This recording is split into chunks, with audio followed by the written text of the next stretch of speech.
Je suis Elodie Champion, j'ai 25 ans et je suis ingénieure qualité pour l'entreprise Andros. J'ai un statut un peu particulier parce que je suis ingénieure qualité, mais j'ai, on va dire, une mission qui dérive un peu de la qualité. On va dire que c'est rattaché à beaucoup de petits projets.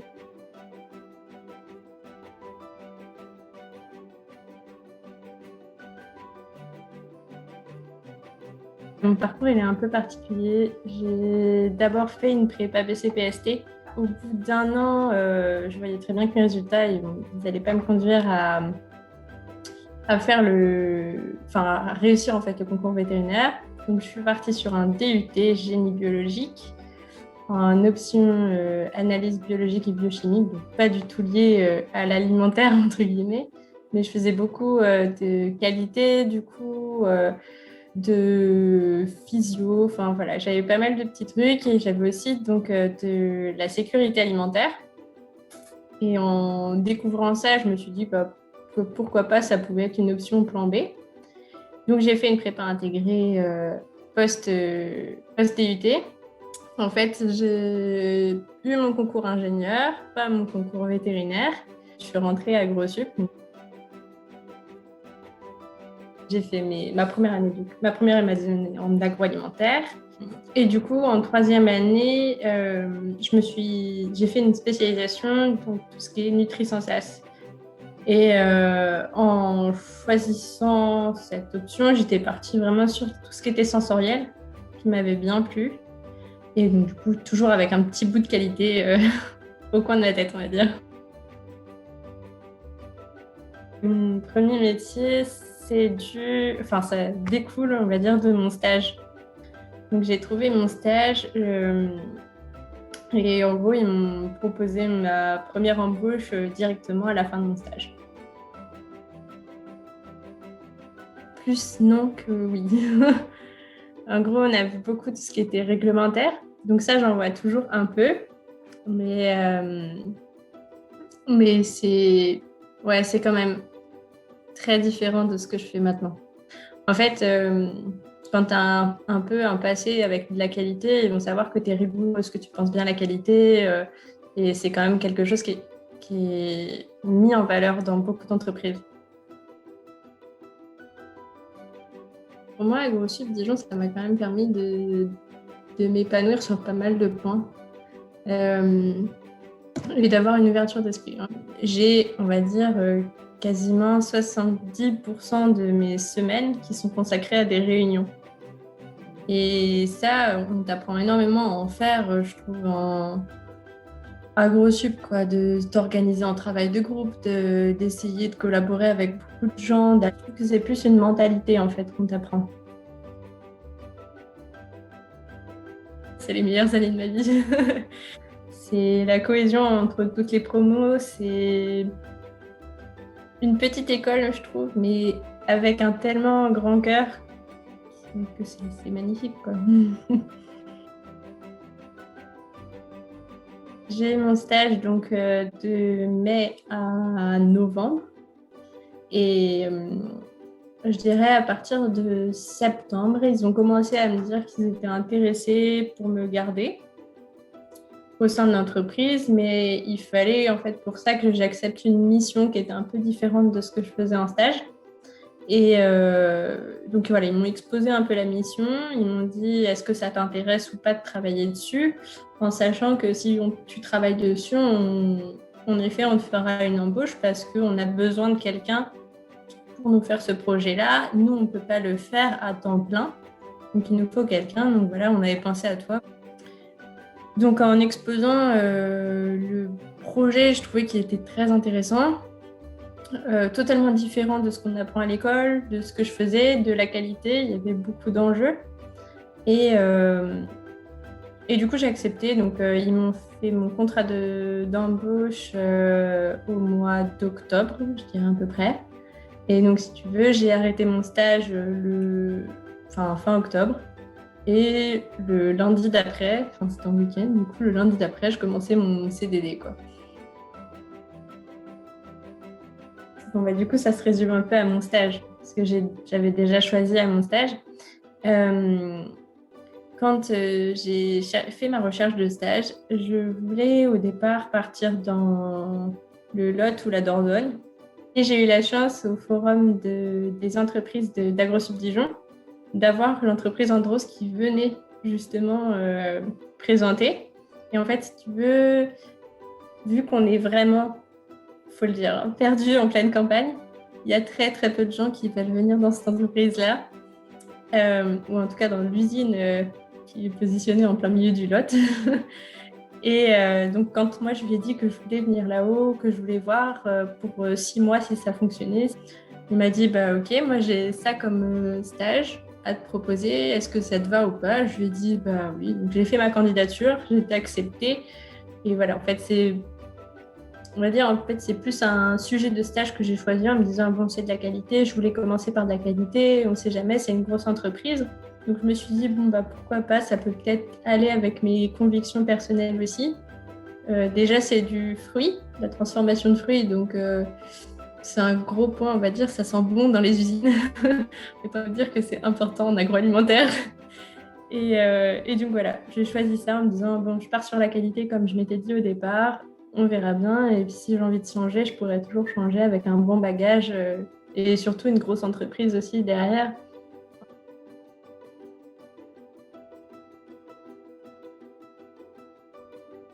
Du coup, je travaille chez Andros.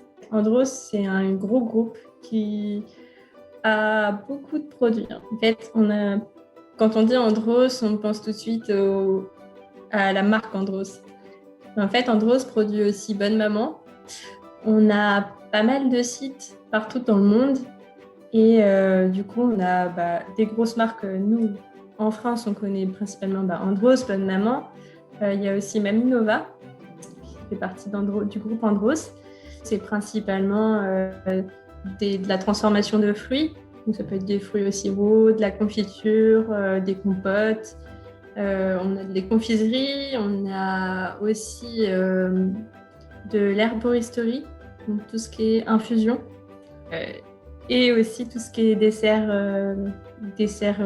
laitier. Des produits surgelés aussi en dessert.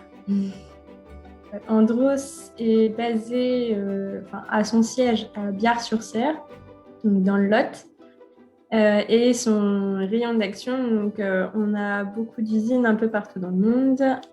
Et donc du coup, avec notre marque un peu phare, Bonne Maman, on vend nos produits donc à l'international. Moi, à l'usine où je suis située, il y a une partie siège et une partie usine. On a pas très loin le centre R&D, donc qui lui fait de la recherche et développement pour nous, mais aussi pour d'autres usines qui sont situées. Enfin, en fait, on a dans un rayon de même pas 5 km, on a 4 usines. Donc, il y a la mienne, il y en a une un tout petit peu qui est collée, mais qui est plus pour tout ce qui est restaurateur. Il y en a une autre qui fait tout ce qui est dessert voilà, enfin, surgelé. Et la dernière qui fait tout ce qui est confiserie. Donc, si tu veux, la R&D, elle est un peu à part et elle permet, en gros, ça va faire le lien avec toutes les usines qui sont à côté. L'usine, elle est répartie en plusieurs pôles. On a une partie qui va être de la préparation, donc tout ce qui est triage des fruits, cuisson aussi. Du coup, on a une partie où on va avoir aussi de la réception des fruits par moment. On a beaucoup de stockage et du coup, une fois que nos fruits sont préparés, on a toute la ligne de conditionnement, puis donc du coup de stockage. En fait, pour eux, je pense que le principal critère, c'est vraiment si tu es prêt à vivre dans une région où il n'y a pas grand-chose. Moi, j'ai choisi Andros d'un point de vue localisation. Je voulais un peu découvrir la belle région du Lot. Mais j'ai aussi choisi Andros parce que c'est une grande entreprise qui fait, je trouve, pas non plus beaucoup de bruit. On va dire, on a pas beaucoup de scandales autour d'Andros. On, on va avoir une entreprise qui est un peu secrète, je trouve, mais où on nous explique comme quoi voilà, c'est toujours familial, on a toujours cette convivialité en fait.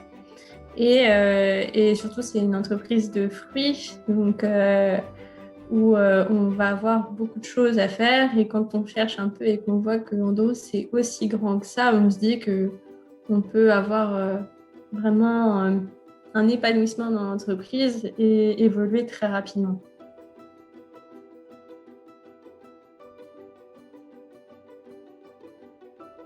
Je suis attachée principalement à la qualité.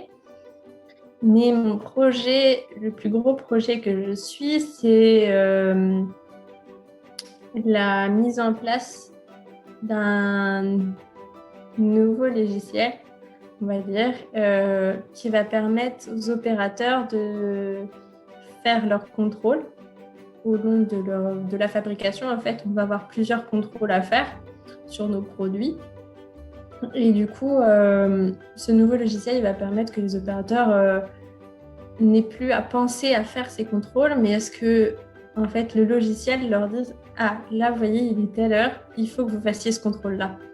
Moi, je vais être là pour faire derrière le paramétrage de mes contrôles, en disant voilà, je veux que tel contrôle il apparaisse à tel endroit tel endroit de l'usine, sur tel appareil, et je veux qu'il apparaisse, je ne sais pas, en début de recette et toutes les heures.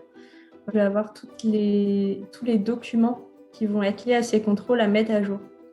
Donc ça peut être des normes, ça peut être tout ce qui est les plans de contrôle, voir si on a l'HACCP qui est vraiment à jour ou pas. En fait, je vais remettre toute la documentation des lignes de fabrication à jour. Un peu. J'interagis avec l'informatique, avec les lignes de production, différents ingés de plusieurs endroits différents. Et je peux aussi interagir avec la R&D. Après, j'ai une autre mission qui est de gérer tout ce qui est contrôle de laboratoire au niveau des gourdes recyclables. Vu que c'est un nouveau produit, on le suit de très près. Donc voilà, moi je mets en place, on n'a pas tout le temps des productions de ces gourdes-là. Donc quand on a une production, il faut que je gère la prise d'intérimaires. Parce que du coup, on n'a pas assez de personnel au laboratoire pour faire les contrôles en plus sur ces produits-là. Donc du coup, il faut que je me dise, la semaine prochaine, est-ce que j'ai besoin ou pas de mon intérimaire pour me faire ces contrôles-là? Donc voilà, je regarde vraiment les plannings. Je gère aussi la prise intérimaire, les contrôles, voir s'ils sont bons. S'il y a des problèmes aussi, je suis là pour aller voir au niveau de la production ce qui s'est passé. Et du coup, donner les résultats en fait, à ma responsable. En fait, au départ, on a un petit point avec toutes les personnes de l'équipe. On a une petite trentaine de minutes où on fait ce petit point-là, qui est plutôt intéressant. Et après, mes journées varient du jour au lendemain. J'ai quand même beaucoup d'activités de terrain, surtout au niveau de mon projet. Parce que je vais voir aussi les opérateurs sur ligne pour savoir si quand je lance en fait le nouveau logiciel, si tu veux, il y a une grosse préparation pour le lancement. Et pendant, on va dire, 1 à 2 semaines, tous les jours, je passe sur ligne pour leur demander si ça va, s'ils ont eu des problèmes, si ils comprennent pas, par exemple, un contrôle. On peut avoir des nouveaux contrôles qui apparaissent ou des anciens qui disparaissent et donc du coup ils peuvent avoir des questions. Donc moi je suis là aussi pour leur expliquer qu'il y a des choses qui ont changé, que si le nouveau logiciel leur va, s'ils veulent plus de formation ou pas. Voilà, je suis vraiment en supervision pour que le changement se passe bien. On sait très bien que le changement, c'est compliqué. Et on a souvent des opérateurs qui sont plutôt habitués à l'ancien logiciel et qui sont un peu réfractaires. Donc voilà, une fois qu'ils passent, souvent ils sont plutôt contents. Mais voilà, moi je fais plus cette mission de terrain-là. Nouvelle ligne, là je suis en plein dessus. Il y a une nouvelle ligne qui est en train d'être mise en place. Et du coup, avant de faire une production, on est obligé de qualifier nos appareils, dire si oui ou non ils sont, ils sont à la hauteur de nos espérances ou pas, quoi. Donc voilà, c'est très long, c'est un travail très fastidieux, mais du coup, je fais un peu de terrain, je découvre de nouvelles choses. C'est un peu une mission de terrain. C'est pas vraiment comme la production, on est au terrain H24, mais je fais quand même pas mal de terrain certaines semaines. J'estime que une fois que tu as fini ton boulot, que tu es sorti de l'usine, il faut que tu arrêtes de penser à ça, parce que clairement, sinon après, tu n'as pas de vie. Donc j'essaye de me contenir, de ne pas avoir mon ordi boulot à la maison pour éviter d'être tentée, de me dire mince, est-ce que ça a bien fonctionné ou ah mince, j'ai oublié de faire ça, il faut que je le fasse. C'est un peu particulier. Pour mon gros projet, du coup, je travaille en équipe mais seule. Je travaille en équipe parce que du coup, j'ai ma responsable qui m'aide à faire la mise à jour des plans de contrôle. Donc où là, on fait vraiment des grosses réunions avec plusieurs personnes pour être sûr de, de ce qu'on va mettre comme contrôle dans le nouveau logiciel. Donc je suis pas vraiment toute seule. Après, si on peut appeler ça de l'équipe ou pas, je sais pas. Et sinon, après, au niveau responsabilité, comme je te disais, j'ai l'intérimaire de temps en temps. Quand je fais mes tests pour les gourdes. Sinon, non, pour l'instant, j'ai personne sous ma responsabilité. Je suis considérée comme cadre, donc j'ai pas d'horaire précis. J'essaye de suivre principalement les projets déjà commencés. Après, si, on va dire, dans ce métier-là ou dans cette entreprise-là, ils aiment beaucoup avoir de nouvelles propositions. Et du coup, voilà, en gros, si je suis force de proposition, je pense qu'il n'y a pas de problème. Après, on en a largement assez, comme ça, je trouve. Ma langue, c'est le français. Après, il est quand même nécessaire d'avoir un minimum de niveau en anglais. Je dirais pas non plus merveilleux, mais je pense que personnellement, c'est déjà bien. On ne sait jamais si on a un jour à contacter un fournisseur parce qu'il y a un appareil qui ne va pas ou parce qu'il y a quelque chose en qualité qui ne va pas, on peut toujours appeler et forcément, on a quand même quelques fournisseurs qui sont à l'étranger. Donc, il faut un niveau qui soit correct. On va dire avec le TOEIC, il n'y a pas de problème.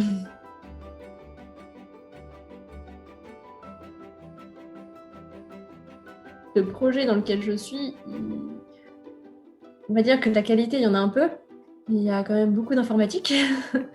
Et clairement, je ne m'attendais pas à trouver un métier comme ça. Après, je suis plutôt contente d'avoir trouvé ça parce que ça change un peu. De communiquer avec plein de gens, c'est génial. Et du coup, de découvrir l'usine, d'avoir aussi plusieurs aspects, pas que de qualité, en fait, d'avoir aussi, d'aller sur le terrain, de voir beaucoup de produits, les opérateurs, de voir sur ligne ce qui peut aller bien ou ce qui peut totalement dérailler. Je trouve que c'est vraiment intéressant. Je dirais beaucoup d'autonomie. Il faut pas te laisser aller. En fait, c'est traître d'avoir beaucoup d'autonomie, c'est aussi traître parce qu'on peut se dire oh c'est bon, j'ai eu le temps. Et en fait, il y a quand même des impératifs au bout. Ne pas hésiter à contacter les gens, aller vers les gens, de ne pas être fermé, de se dire que tu vas évoluer, que ok, tu es peut-être petit parce que tu commences tout juste dans l'entreprise, tu sais pas trop ce que c'est le métier, tu l'as jamais pratiqué vraiment. et de se dire que c'est pas grave, qu'il faut avancer. De toute façon, on est là pour apprendre et que même si on fait une erreur, c'est pas grave, on apprend de ses erreurs et puis au pire, on la refera pas la prochaine fois. En fait, je pense qu'il faut vraiment être indulgent avec soi. Et après, dans le métier, il faut quand même être énormément rigoureux, c'est de la qualité, donc faut pas céder. Clairement, d'un point de vue personnel, je pense que ça m'a apporté des collègues que j'apprécie autant à l'extérieur qu'au sein de l'usine. De plus trop se prendre la tête parce que on n'est plus en école, on n'est plus stressé par la vie, il faut profiter de soi et surtout prendre du recul, en fait, vraiment faire cette coupure entre le boulot et la maison, c'est hyper important. 80 à 90% autonome. Et j'ai 10 petits pourcents où j'ai toujours ma responsable qui me fait un point toutes les 2 semaines. Si tu veux, je fais mon taf et elle voit le résultat. L'entreprise est vraiment géniale. Et je dirais la moitié où les conditions sont pas top, bah, c'est clairement avec la crise sanitaire. C'est pas le meilleur moment, on va dire, pour rentrer dans une entreprise. Et tu connais personne, en plus, tu as ce genre de barrière-là. Donc, c'est vraiment compliqué. Pour l'instant, je suis en CDD jusqu'à fin octobre. Et normalement, mon projet doit se terminer, je dirais, fin janvier. Donc, normalement, je suis soit reconduite en CDD, soit, si j'en crois mon tuteur de stage et ma responsable, normalement, je devrais être embauchée en CDI. En fait, tu as plein d'évolutions et tous les 2 ans, tu peux avoir une évolution. Si tu es demandeur, tu peux aller très vite dans l'entreprise. De garder ses valeurs, être rigoureux. Donc, juste garder espoir, y aller, et puis et surtout pas oublier en tête ses convictions personnelles, je pense.